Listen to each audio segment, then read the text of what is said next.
Yeah. Welcome back to the Cliff Notes Podcast. Available everywhere you get your podcasts. Apple Podcasts, Spotify, Audible, Stitcher. You know, we all over the place, man. Appreciate y'all tapping in for real, for real. Got a good one for y'all today.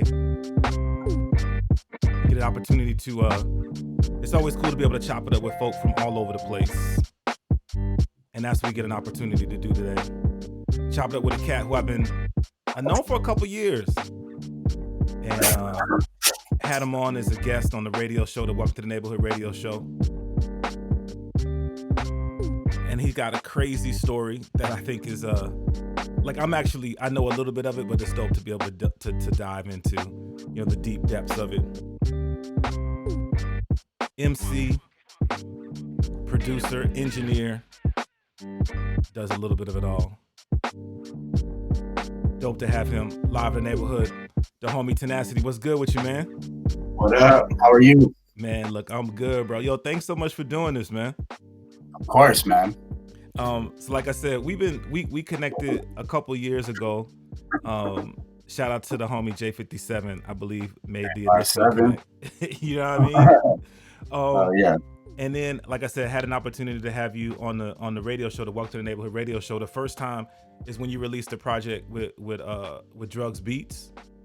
Mm-hmm. And that was like a real, well, it's funny because then as I started doing a little bit of background research for this, I'm like, yeah, I think that's when I was really introduced to you as an artist, as a creator. But then I realized as I started looking through like your discography, but especially your engineering credits, I was like, oh, okay, but I've been connected that way for a while, bro. You like, it's crazy how much material you have had your hands in over the years, man, in terms of engineering. Like, I think I was looking at the Crown Royal joint and I was like, dang, I remember I used to bump that on the radio, and that's a Tenacity situation.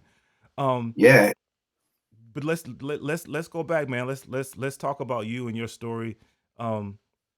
Like I folk may know you as a creator in terms of an artist, and I guess I should ask, artist, engineer, like which takes more of your energy? Like what do you see yourself as more?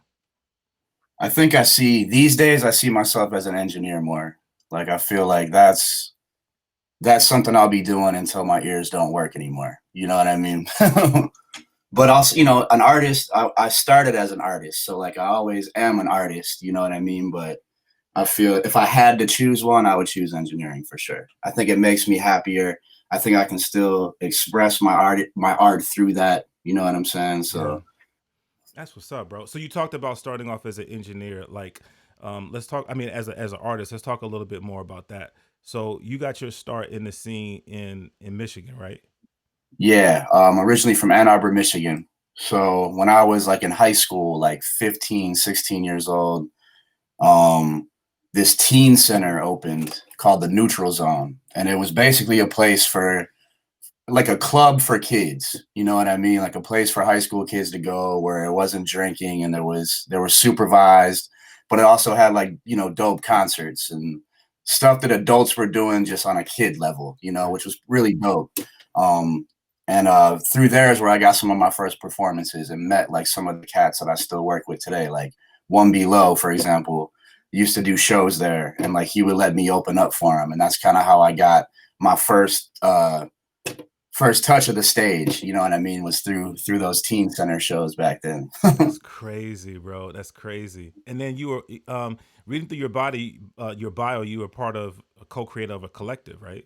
Yeah, the abolitionist projects. So just a group of like forward-thinking musicians, kind of more abstract music than your standard, than what was going on back then. At least this is like the early 2000s, like 2001 through 2005, 2006, something like that.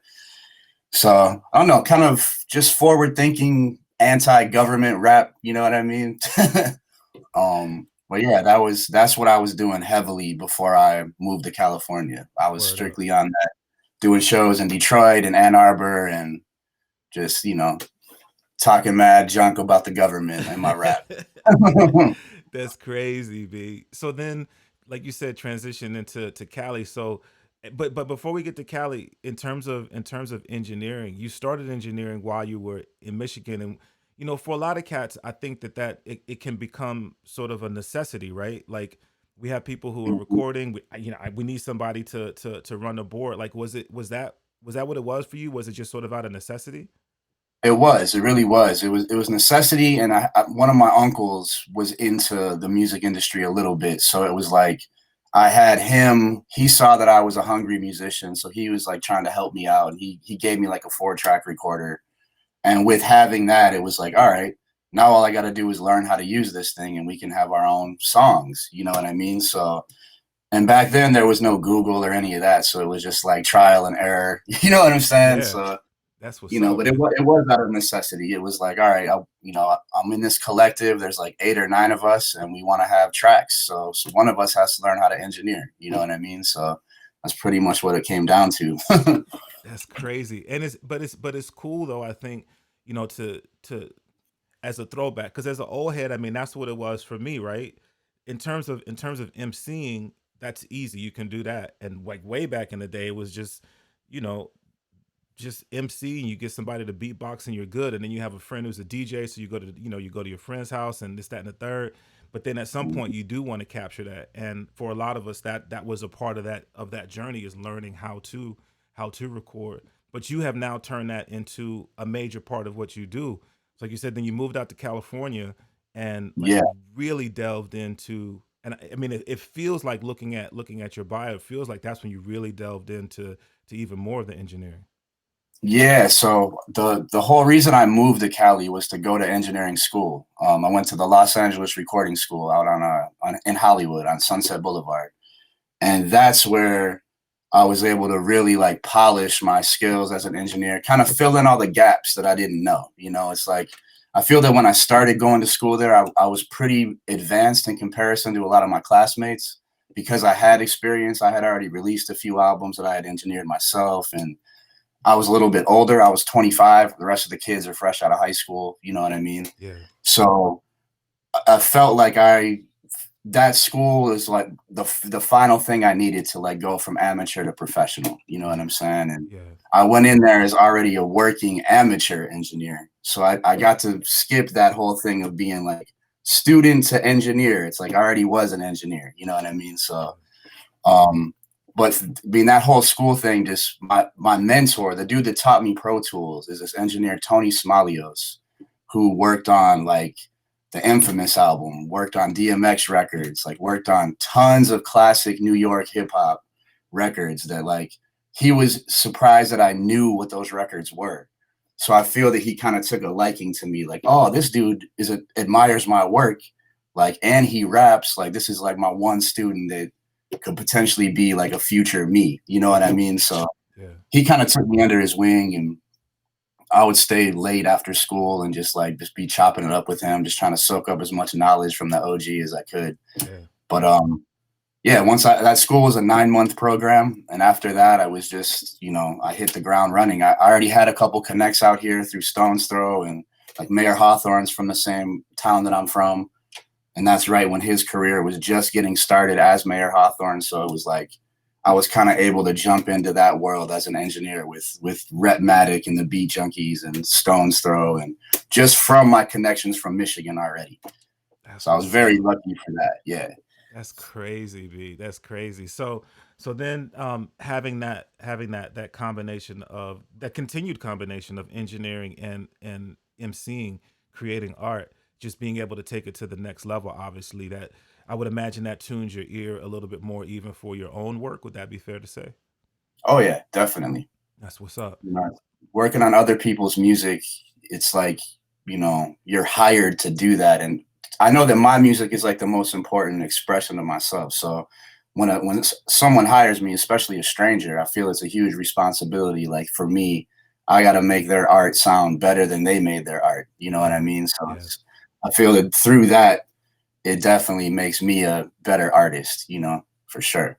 No doubt, no doubt. It's funny, bro. So we're doing the video situation, and I'm looking behind you, and I see a couple pieces on the wall that just that make my heart smile, man. First off, Yeah, I see the Northwest Connect, man. I see you got the plaque up there, the homie Rev Shines, the joint that he yeah, did with sure. Conway. So you engineered that one. Yeah, I mixed and mastered that record. Yep. That's what's up, man. Yep.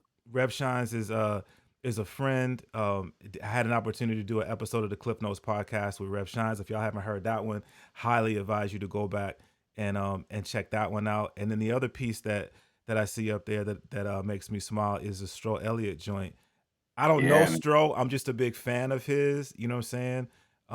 And you know, just so to see those pieces on the wall, I think it's cool, and I think it's cool that you have an opportunity to sort of share that, you know, with folk who are coming through your space like that, man. Yeah, man.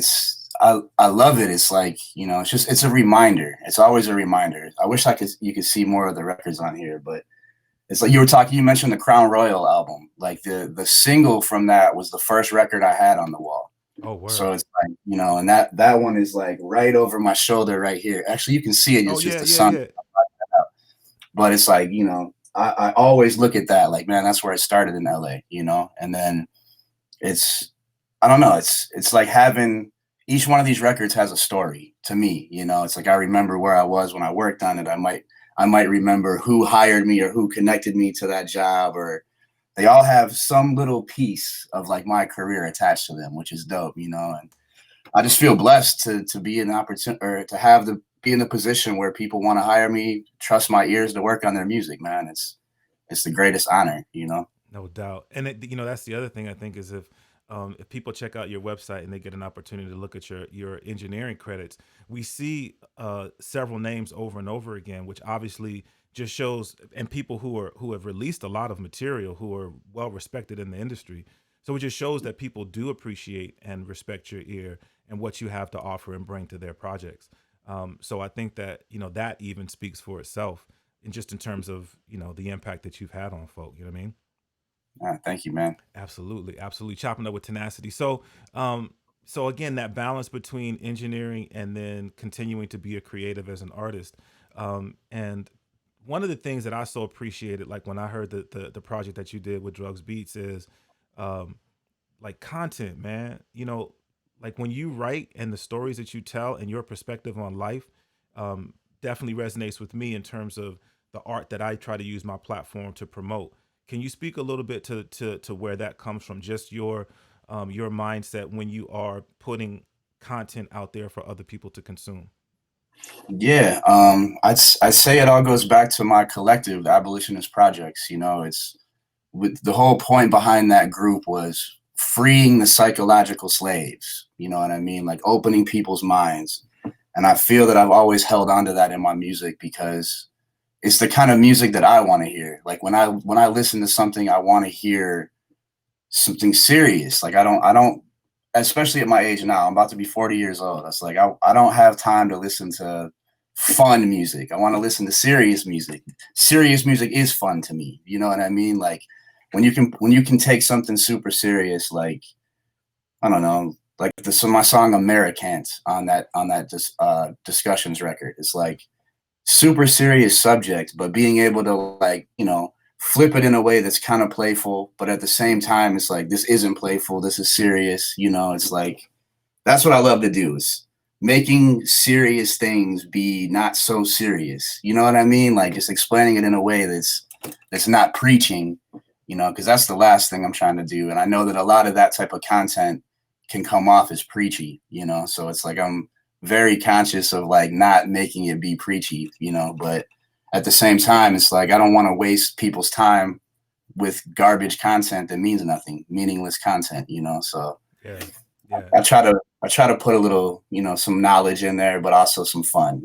Absolutely. And to me, I think some of that comes from the production, right? Because if you like that project, I think was just a really good marriage of those two things. Really dope beats, and then that really, you know, it gets overused, but I still use the sort of the idea of conscious hip hop, right? And Hmm. I think if you have that combination, but then the skill to have good wordplay, you know what I'm saying? I mean, I think those things make it real palatable, but yet So I mean that grabs the ear, but then like you said, then you're getting to the head as well when you're using those platforms to speak to things that are bigger than like, oh, just the, just the fun song, as you said. Yeah. And then that dropped, and then the next thing that dropped was Inspired by True Events, which is your latest release, released in 2020. Um, Very personal record, B. Um, Yeah, man. which Inspired by True Events. It's in the title of the project, right? Yeah. And it's crazy. I had that record done almost before I even started writing the drugs record. Like I've a Oh lot of wow. that inspired by true event stuff. It is about my real life and it's songs I've just been they were personal and I guess maybe kind of private that I've just been kind of sitting on, you know what I'm saying? And I knew that I wanted to do an album with it at some point, but I felt like it was incomplete. And that's why I just kind of set it aside and went working on that record with drugs beats instead. No doubt, no But doubt. but yeah, inspired by true events is my baby, man. For real.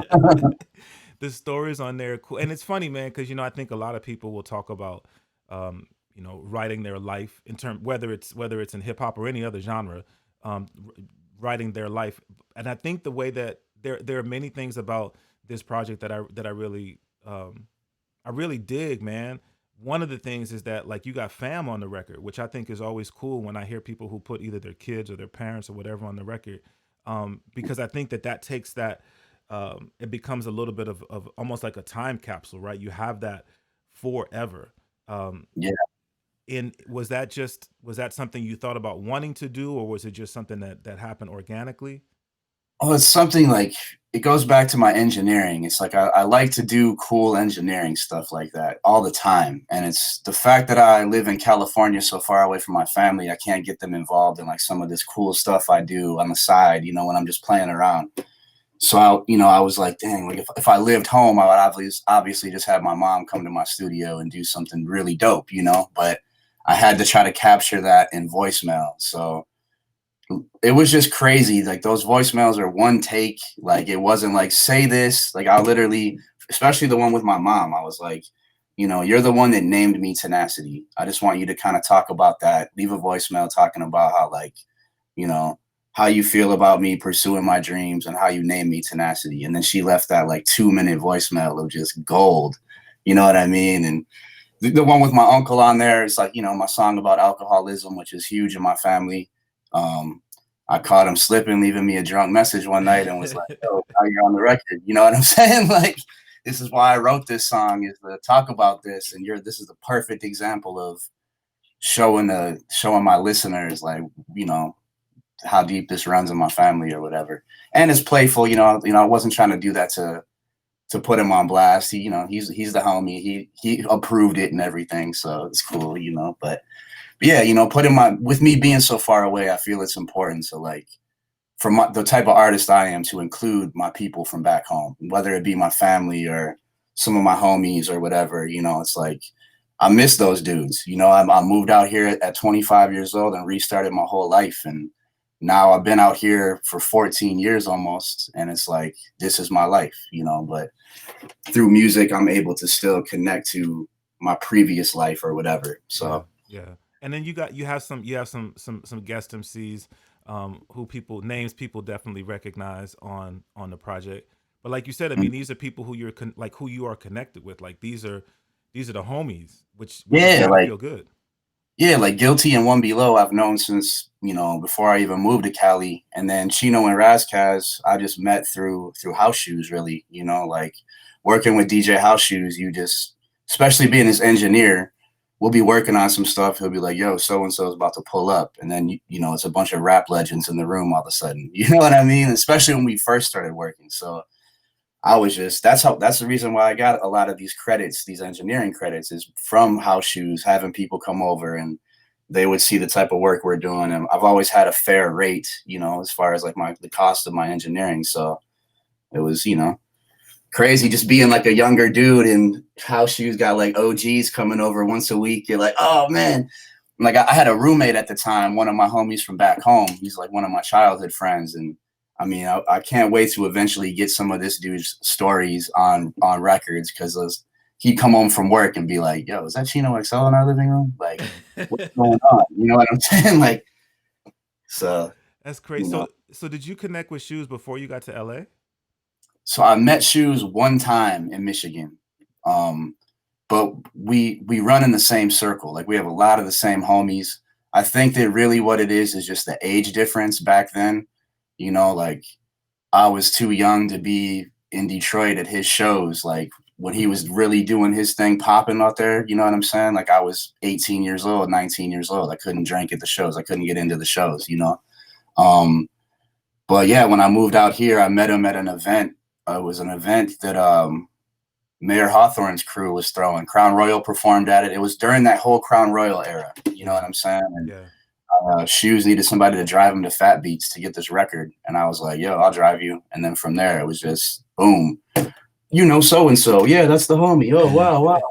Blah, blah, blah. You know, and a couple years later, we worked on his record. And, you know, that's how we really became really good friends. And from there, you know, street corner music. That's what's up, B. Well, and it's crazy because I think, well, a couple things. I think if people pay attention to who House Shoes is and what he's done in the industry over the years, and I think it's real easy to tell that he's really serious about his stuff, and which I think is cool. Which I think a lot of good quality comes from that.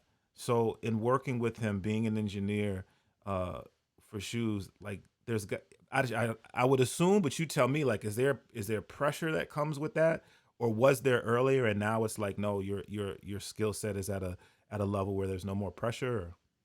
Yeah, especially at first when we were doing his album "Let It Go." You know, he's got a lot of guest features on there, and because of that, it was difficult because they're all recording at different studios. Some of these verses are 5 years old. Like, you know, I'm having all this audio thrown to me that is coming from all over the place. So it was a huge challenge, and you know, I might not have been ready for that challenge. Like, it really helped me grow into him and I together, like working on this because he didn't know what he was doing. I knew what I was doing, but like was kind of nervous. So it was like we like had to build this together, and yeah, I mean, it was a lot of pressure, I would say, but it through that experience, we both learned how each other works. You know what I mean? So, and we probably worked on his album for like a year. I mean, from start to finish, like it was. We weren't working on it every day. Maybe once every week or something we get together, but there was just so many elements to it. It's like we had all the instrumentals, and then some of the songs might have four different rappers on it. So okay, we're waiting on this verse from this guy, and then we're waiting on this over here. So it was always just juggling. And like I remember the first time we thought we finished the album, we're like, yeah, man, we're about to get a Grammy from this. You know what I mean? Like, yeah. And then like 5 months later, we're still working on the album. You know what I mean? So, um, but yeah, to answer your question, like I feel that there was there still is pressure sometimes, like because some of these records that I work on through him are, a big deal that are secret. There's a lot of stuff that like you can't talk about. Major labels might be involved, and because that's the thing Shoes does is like he opens doors for people, and then he like he's there to help. He wants to help people. That's his job. It's not about, oh, I'm a DJ. It's about, I'm a DJ that plays your music to help your music. You know what I'm saying? Yeah, So yeah. um knowing that, like, I don't really feel pressure, you know what I'm saying? But I could see why a lot of people that don't know him might be like intimidated, and because he does keep it real, he does speak his mind, Yeah, but he cares about his people, and most importantly, he cares about this culture more than anything, you know what I mean? So absolutely, absolutely. yeah. Yo, so doing that, having an opportunity to record or engineer music for like artists that are so celebrated, um, does that change your perspective on how music is made now? I mean, I think sometimes I really work not to, you know what I'm saying, be like the get off my lawn old man kind of situation. But I listen to, like you talked about it, how long it took you to make some of these records that you've engineered.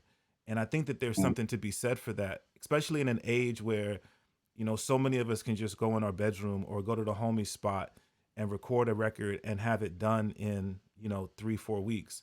And I think that it's cool that that can happen, but I wonder if that has any sort of impact on the quality of the music that's being put out. So as an engineer and having worked as long as an engineer as you have, like, do you have any feelings one way or the other on that? I used to, like, there was a brief period where there was like all these apps popping up that are like, oh, master your song, $25. It's like a robot that masters your song based off of just where the peaks are hitting. And I was like, man, that's eliminating human ears and making it, I was getting annoyed at that at first, but really it's like quality speaks for itself. You know what I mean? So it's like if a newer musician doesn't want to hire a professional engineer in the long run, you're gonna know that his music wasn't professionally engineered. Something's gonna happen, whether it be like, oh, the fade out got cut off too early, or the track is mislabeled. It's like, or it's spelled wrong, or it's like there's always when you cut corners, there's always something that's going to show that you cut that corner, and I don't think that's just with engineering. I think that's with a lot of things in music, like the guitar player doesn't tune his guitar before the session. And then in the middle of the dopest solo ever, the note sounds wrong. You know what I mean? It's like, you should have just tuned that guitar real quick, So it's especially, I'm a quick engineer. So it's like, I just did a project with my man B Young, and it was like within 2 weeks he had written it, recorded it, mixed and mastered, like everything, with me as a professional doing it on a professional level. So, Wow. like, and that doesn't cost anything extra. That was just, my schedule was free at the time, So it's possible to knock out a record quick with a professional engineer. You just got to find the right one, and find somebody that's not sitting over here trying to, it's going to take me 8 hours when it really takes them 30 minutes, So Yeah, yeah. So if if folk are artists, I mean, like good artists, whether they be whatever genre, but they're actually really good artists, and they're at this place where they want to, they want to put this music out for people to hear on a larger platform. What do you say to folk like that? Like the benefits of having someone like yourself as an engineer work with them on that project. Like what yeah, I is mean, I like why is that important? Why is that valuable? What is it that you do that they may not even be aware of? Yeah, that's a great question. I actually just had a similar situation to that with a client. Just from my experience, it's like, I know how to get the files prepared in a way that the person that's going to receive them after me, like the distribution company or the label, I know how to get everything set up properly for that. Um, I all these numbers you see, like 44.1 and 96K and 16-bit and all that. Like, I know what that stuff is. Like, I can get you right on that. There's just hiring a professional engineer just eliminates the learning curve. You know what I mean? It's like the same way you hire a professional graphic designer. You don't have to learn how to use Photoshop. You know what I mean? Like, you hire an engineer, you don't have to learn how to do all this other stuff. That's their job to do it. It means you can concentrate on being an artist and concentrate on promoting yourself or whatever, like, and you hire a team so that you don't have to do all the work. It's like, let somebody else take this load of work, especially the engineering part, because, and I can speak as an artist, like, you fall in love with your music, and it's hard to make it better yourself. You might not even know what you're supposed to do to make it better. Like, it already sounds perfect to you, but you throw it to me and I might be like, man, this sounds awful. Like, the sonics of it, like, there's too much treble, there's too much bass or whatever. It's, an engineer is important, man. People hear music, they want it to sound a certain way. It makes frequencies give feeling, you know what I mean? So especially in the what's the lower realm of the frequency span, like, when you're talking about bass and stuff, it's a feeling. So it's like, you need to have somebody that knows how to carve out those feelings for certain joints. Absolutely. Excuse Absolutely. me. So, with that, you have an opportunity to educate folk. But like you said, for a lot of people, this is my baby. And when I gave it to you, this is I just want you to make it so then I can put it out. But you're describing opportunities to open people's eyes and ears to what their music could sound like. Is that a Mhm. difficult conversation to have? With some people, I feel that I've been pretty lucky to have a majority of really open-minded, understanding clients who just trust me. They're like, you know what, just do what you do and then send it back to me, and I'll give you notes after that. You do occasionally get the person, and this is kind of funny. It's normally people that aren't even that professional in their music career that are like, oh, you need to do this and you need to do this. Like, I don't need to do anything. You know what I'm saying? Like, you want me to do this. Those are always the people that have these extreme demands where it's like, why are you even hiring me? Like, like, I'm not an arrogant person, but it's like, I have a resume that's pretty deep. Like, I know what I'm doing. You know what I'm saying? Like, Yeah. so Yeah. that is tough because, people don't want you messing with the way their music sounds. So it's like, it's it's definitely a strange conversation when you work on something and it's obviously better, but the client wants it to go back to how it was. And it's like, as the engineer, it's like, all right, I can't sit here and be insulted that this dude doesn't have the same ears that are trained the way mine are, I guess. Like, I don't know. Right. Right. That's crazy, B.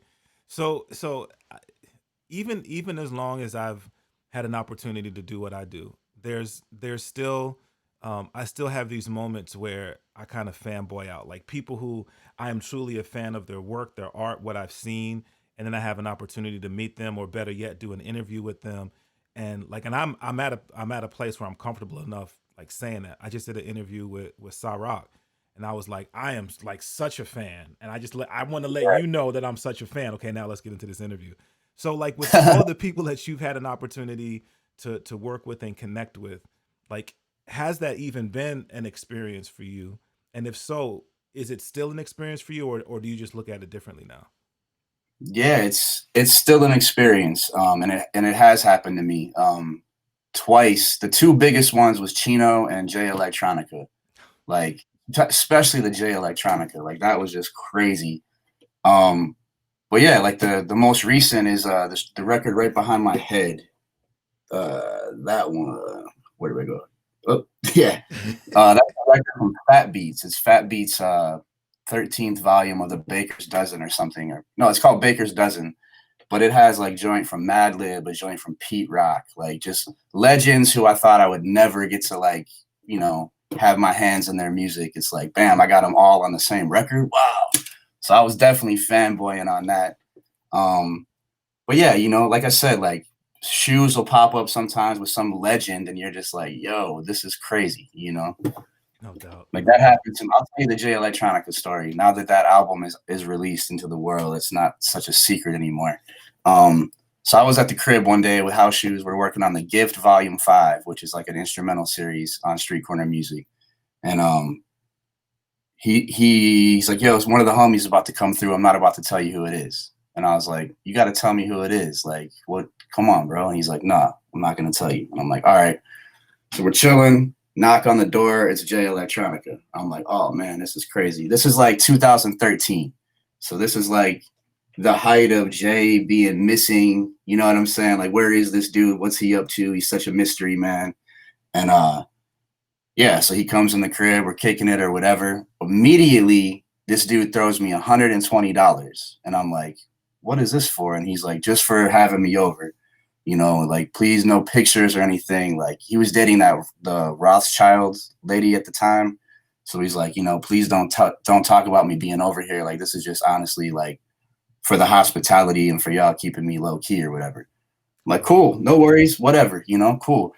I'm continuing to work on my stuff. Shoes and him are on the couch catching up. A lot of times when Shoes invites people over, it's like I'm working and they're chilling. You know what I mean? Like, that's just kind of it's. I have that vibe where it's like, you guys kick it, have some drinks, smoke, do whatever. I'll be working on the record while you guys are chilling. And so they're chilling, probably 2 or 3 hours. Jay's trying to write a verse to this beat that I'm working on. So like Shoes is like, all right, you're just gonna stop working, just keep that beat on loop. Do not turn that beat off of loop. I'm like, all right, you know what I mean? So we must listen to this beat like 90 times. Anyway, good dope session. The homies leave or whatever. The next day I get a call from Shoes and he's like a phone number, a European phone number is gonna call you. You better answer that. Like, it's gonna be Jay Electronica. And I was like, okay. So I was working at a hotel as a housekeeper, right? And I get a number, like a London phone number, and I answer it, and it's Jay Electronica. And he's like, yo, bro, I really like the vibe that you set up. You know, you really made me feel comfortable. He's like, I'm working on an album right now for Rock Nation or for Rockefeller or whatever, and I hate being at big studios with a bunch of people watching me. Can I record my album at your studio? And I was like, What? of course. You know what I'm saying? Like, yo, let's do this. So immediately, like, I take a couple days off work. We set it up. It's like February 2013. And the homie comes over for like every day for like a week, just comes over. He's recording joints. You know, my roommate at the time, the homie I was talking about, you know, comes home from work. Is that Jay Electronica in the living room? Jay like makes him, because Jay's just, he wants people to know that like he's not trying to invade on anyone's space. So he's like, can your roommate please come out? Like I really want to like introduce myself and like let him know that I appreciate him letting me be here. I was just Right. like, man, this dude is such a good dude. You know what I mean? Um, he brought his daughter through one day. Like it was just crazy. And then, you know, he leaves town to go to the All-Star game, and then I haven't seen him since. You know what I'm saying? Like literally just haven't talked to him, haven't seen him since. Just been Wow. sitting on this record of like I've had that record for since 2013. You know what I'm saying? And what he told me is that he's recorded it at so many different studios so that the label can't have the master recording. Like it's almost like he's trying not to like let them have a hand in any of this, which was really dope. You know what I mean? Um, oh, a funny thing too. He's talking to me and my roommate, and he's like, "Do you guys mind if I like have some guests come over? Like, I got a couple guest spots." And I'm like, "Yo, I don't care. Like, you're talking about paying me from the comfort of my own home, and you're Jay Electronica." And he's like, "Okay, word, because I'll probably have Rihanna come over next week." And like me and my roommate look at each other like, "We got to clean the carpets, dog. Like, we got to." You know what I'm saying? She never ended up coming through, but like it was at that level. You know what I'm saying? Like this dude was talking about flying me to London and like moving me to London and having me be his personal engineer and like all this stuff, man. Like it was like I was like, man, this is life changing. Like so, yeah, Wow. that's like my story of like engineer stuff that just nobody even knows. You know what I mean? Like just being in that moment with just this super sought out after this legend. You know what I'm saying? And having him be so cool and just be like, yo, like I'd rather work with you than work at this big recording studio. It's just like mind blowing to me. That's what's up, Quite man. humbling. You know what I mean? Yeah, I would. Yeah, definitely humbling. I mean, to think that you're just doing you. You're just doing what you do, and I mean, and I think that's something that can get lost once you have a lot of people recognize who you are. Is you can lose that humility because you have so many people telling you, oh, you're so good and you're so this, that, and the third. And to Hmm. maintain that humility and then still see, no, life is still good if when I just stay in my lane. So I think that's just one of the blessings of staying humble, man. I mean, I think that's a real thing for real. For sure, man. It's very important to me to stay humble. You know what I mean? It's like through this industry, I've met some of my idols that aren't so humble, let's say, and then you get disappointed. You're like, oh, never listen to that dude's music again. You know? No doubt, man. Yo, so and I asked you this and thanks again, man, for jumping on the radio show. I asked you this then, but just for this audience, anybody who missed that interview, um, being a creative and having an opportunity to share that with the masses, right? And you've Hmm. done it a number of times now. You are um, you because of what you do as an engineer and as a creative. Now you have an opportunity to meld and put all of that together and put it out. Is it different for you to share your art than sharing someone else's art? You know what I'm saying? I mean, you Yeah. talked about how your last record, Inspired by True Events, is so personal to you. But um, does it feel different? As an example, does it feel different to release your project than to work with an artist the caliber of Jay Electronica and know that it's out there for people to consume? Yeah, I still get nervous about my art. Like even around like House Shoes, who's like my best friend. Like if I were to write a song right now, I'd be nervous to play it for him. You know what I mean? Like I think that's like a natural, healthy thing to have as an artist is like, like even if it's the dopest verse that I've written, I'm still like, oh man, I don't know. Is the homie gonna think it's dope? When I work on someone else's music, I'm it's their song. So it's like if you think it's whack, that's because they wrote it and it's whack. You know what I'm saying? Like it's but I mean it depends though. If I'm playing a song I worked on around somebody that I admire as an engineer, then I will be, have that little bit of nervousness, like, oh man, are they gonna think my mix is weak or is that snare drum popping hard enough?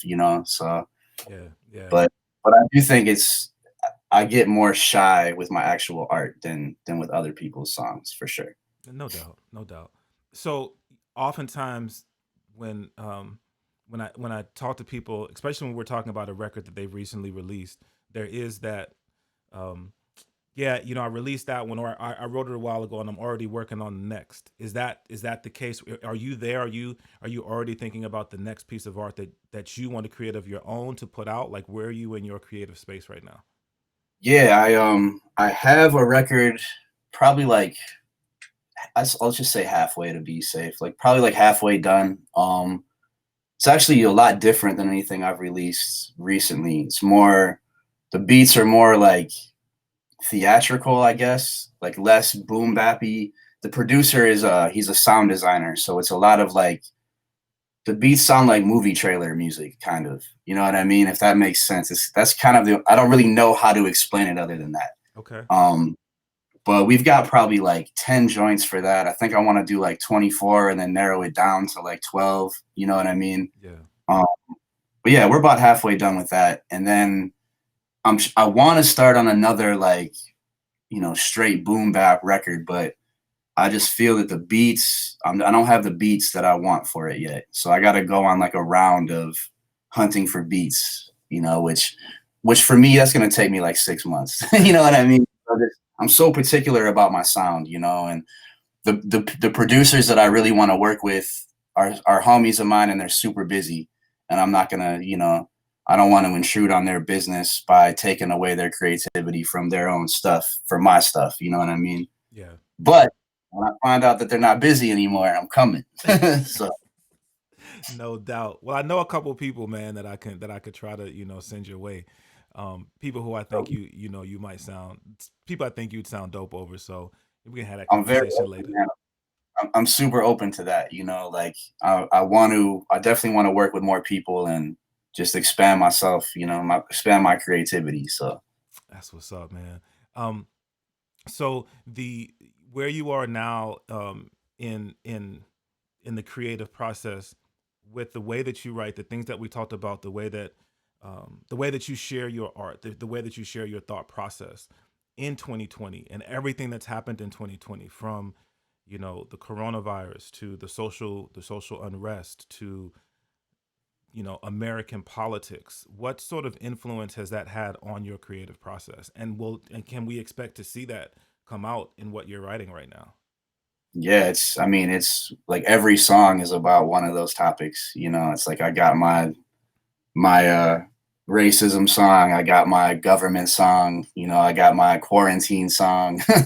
It's but all of this stuff going on in the world is truly bringing out like it's having me look at shallow things in a deeper way, if that makes sense. I know that's kind of like poetic or whatever, but that's like that's kind of what I'm trying to do is like look at something that's so stupid and shallow, but like really dive in and find out what makes it so stupid and shallow. Like I got a song called Jealousy, for example, where like I really just tune into like what makes people jealous. Like why is your homie jealous that you're hanging out with your other homie? Why is that? What is that? Why is that something to be jealous about? You know what I mean? So Yeah, I think that I found like simple topics, but make them complicated just because of like the wordplay and the thought patterns or whatever. no doubt. But yeah, you can expect to hear a bunch of 2020 stuff on the new one for sure. Which is, I actually really love that, man. I love to see artists who again use their platform to talk about what's happening around us in our world. I think when we look at some of the most celebrated songs of any genre, those songs that really stand the test of times, those songs that we often go back to and celebrate and listen to in our downtime, those songs are typically about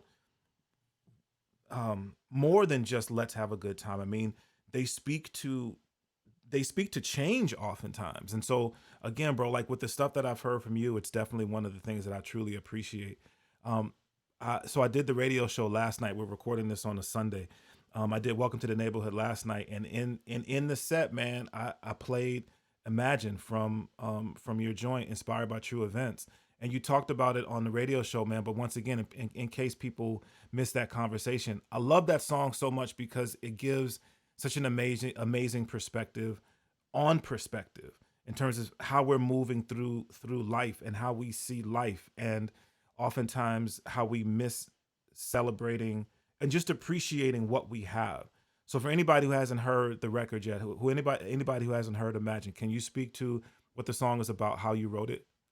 Yeah, so it's like a two-part song, sort of. It's like two stories. So the first verse is like imagine things that you don't have. You know what I mean? Or it's it's reversed. Imagine what you do have. Imagine what you Anyway, do one have. verse is about what you don't have, one verse is about what you do have. So it's from the perspective of someone kind of caught in the middle. Like I wrote that when I was like taking the bus to work all the time. So I would take the bus from Hollywood, which was like it wasn't like hood, but it was like grimy, homeless people everywhere and stuff, to this super fancy hotel that I worked at.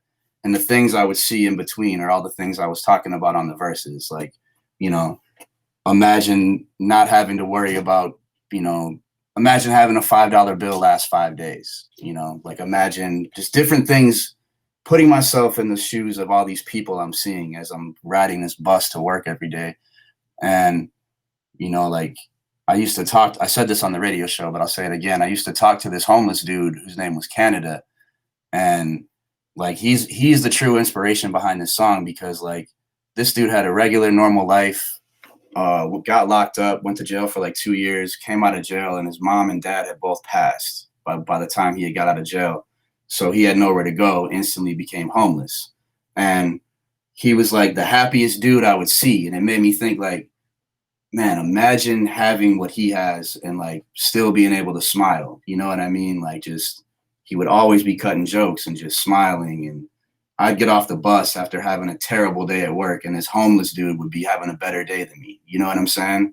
I was like, man. So like it really got me thinking about like imagine being that dude. You know what I mean? Like what is it like to be that dude? How come he's smiling and I'm the dude who getting paid $20 an hour to make beds. You know what I'm saying? Like, so it really, I love songs like that because they're challenging and like there's a resolution. It's like there's a problem at the beginning of the song, and then at the end of the verse, there's a resolution into like how it flips around or whatever. And I had like the dopest idea for a video for that song, but then like coronavirus, and it would probably cost so much money to do, but you know, it's like that song's super special to me. I'm so glad that it's having I'm so glad people are recognizing it, like yourself. And I've had a couple other people say that's their favorite joint. So it means a lot, man, because that's one of my favorites for sure. That's what's up, man. That's what's up. Chopping up with Tenacity.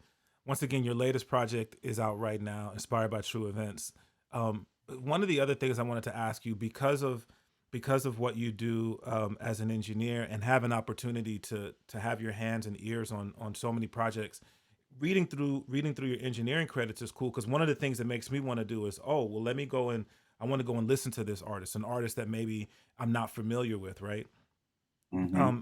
Are there a couple of artists that you feel like that you have had access to because you've mixed their projects or you've heard them that maybe we as consumers don't know yet? Maybe one or two people you can be like, yo, y'all should check for this cat and y'all should check for that cat. Yeah, like a lot of the cats that J57 works with, like my little bro Kataya, man, like he's like one of the most productive dudes. I feel like I've worked on like 10 records of his. You know what I mean? Like, and half of it hasn't even come out yet. Um, he's definitely somebody to check out. Um, Who else, man? My man Keelan. He's this dude that just moved to LA. He's from Youngstown, Ohio originally. He just he has a dope flow, man. It reminds me of like just growing up in the hood. Like he's not super gutter. He's not talking about guns or nothing, but he's talking about growing up and being a black man from Ohio. And I can just relate to it. Like I don't know. It's like it's super. I mean, I'm obviously not a black man from Ohio. It's like the way that he speaks about it. It's like me being from Michigan and being of low income myself. Like it's like I can really feel that. So he's somebody to check out for. Man, I'm trying to think. I feel like I need to pull up this folder and look. Right, right. No, but that's dope though, because like say, sorry, say it again. Tons of producers, man. Just like all over the place. Like Seb Severe, he's a dude from Chicago. I've done a couple records for him recently. Um, yeah, man. I know J57 has a bunch of stuff in the stash that we've done over the years. Everybody from 57 Collective, man. Mark Ski, I just did his record recently. Yeah, I had an opportunity to do an episodes of Cliff Notes with Mark Ski. His record is so dope. Catch Wreck. Um, it's an amazing, and you got a verse on there. yeah, that was cool. I'm like, I've been working on his music for a minute. He's like, yo, man, will you do a verse? I was like, for sure. That was pretty dope to just kind of be on the other spectrum of that with him.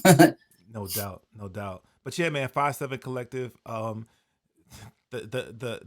The collective is amazing in terms of the talent that is a part of that, and then I think even greater than that, just the personalities and the hearts of those individuals who are part of that collective. Just good people, man, and it's I dope agree, to man. it's just dope to be connected that way. You know what I mean? Yeah, it's really dope to see J57 like doing. I remember when he had the idea that he wanted to do that type of thing, and just the way he was able to do it, and he did it quickly, and it's super organized. Like I jumped on a Zoom. It was you couldn't make the Zoom earlier when coronavirus first hit. Right. I jumped on a Zoom with all those guys and was just like, man, I was really impressed by just the whole family aspect of it. It was really dope to see. No doubt, no doubt. Well, bro, like I said, it's cool to be able to to grow in relationships with folk, obviously, and it's been really cool for me to be able to grow in a relationship with you from, like I said, just first getting introduced to you and then following your career, but then just continuing to grow in terms of doing things together like this. And I just want you to know how much I appreciate it. I appreciate you taking the time to jump on the podcast, man. It really means a lot to me. If folk want to tap into you and the things that you're doing, what's the easiest way for people to do that? First, I want to say I really appreciate you taking the time all the way back to 2018. Giving me that interview. I only did a couple interviews for that album, so you were one of them. So I really appreciate that. Um, and likewise, as far as continuing to build, like I'm glad I got a Portland homie. Actually, the album I'm working on right now, the homie lives in Portland. He's a Oh, word. Michigan homie, lives in Portland. So Okay. maybe once all this stuff clears, I'll be able to come visit you, and we can kick it in person. No doubt. No Uh, doubt. but yeah, where people can find me, iamtenacity.com. I'm trying to make that be the main place where people find me.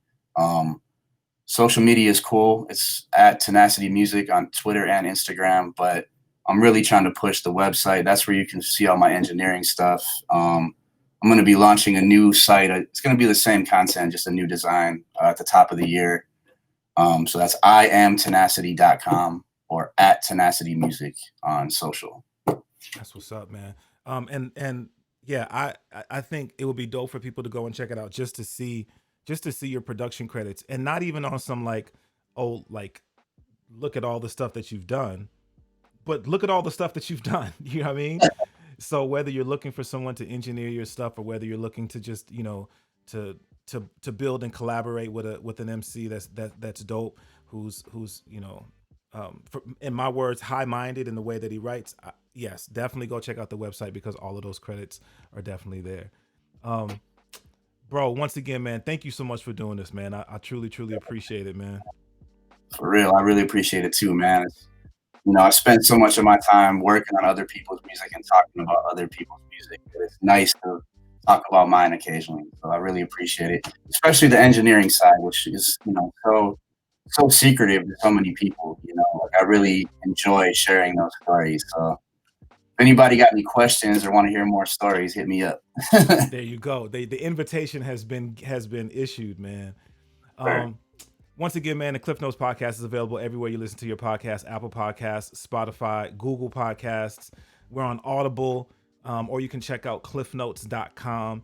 If you have comments or questions, you can hit me up on the email cliffnotes@gmail.com. A couple of shout outs I got to give, man. Shout out to the 5-7 Collective, of course. Big ups to Acapella Apparel for their continued support of the Cliff Notes podcast. Check out the website. They just released a new line of merch, man. Dope sweats and hoodies for the winter season. So check them out at acapella.com. That's AKEPELE.com. Also, check out my guy, DJ Renz, doing the live stream mixes. Just really cool vibes, chill vibes. But yeah, man, Acapella Apparel, big ups to y'all for continuing to support the movement. And last but never ever least, man, big ups to the homie, Theory Has It, for creating the official theme song for the Cliff Notes podcast.